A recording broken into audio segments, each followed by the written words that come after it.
High traders, నిన్న చూసుకుంటే కనుక బడ్జెట్ వల్ల మార్కెట్ అయితే 2% ఫాల్ అయింది. 2% డౌన్ అయింది నిఫ్టీ. నిన్న వచ్చిన బడ్జెట్ మెయిన్ చేంజెస్ వచ్చేసరికి ఎస్టీటీ పెంచారు. ఎస్టీటీ పెంచడం వల్ల మన ట్రేడర్స్ అనే వాళ్ళకి చాలా నష్టం జరుగుతుంది. సో ఈవెన్ దో ఎఫ్ఎన్ఓలో చాలా పార్టిసిపేషన్ తగ్గింది ట్రేడర్స్ది బికాస్ ఆఫ్ మార్జిన్ పెంచేసింది గవర్నమెంట్.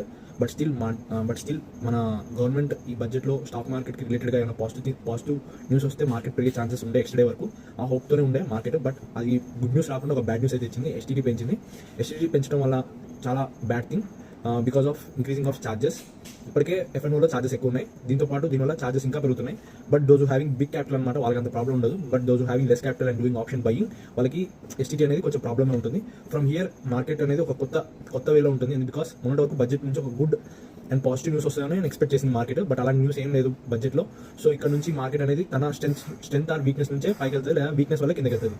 న్యూస్ వల్ల అయితే ఇక్కడ నుంచి అయితే వెళ్ళదు. ఏ న్యూస్ అనేది ఇప్పుడు మార్కెట్ని అంతగానే ఇంపాక్ట్ చేయలేదు. ఓన్లీ వన్ న్యూస్ ఇంపాక్ట్ చేయలేదు, అది కూడా యూఎస్ ట్రేడ్ డీల్ అనమాట. సో దాన్ని మైండ్లో పెట్టుకుని ఈ రోజు నుంచి ఫ్రెష్గా ట్రేడింగ్ స్టార్ట్ చేయండి.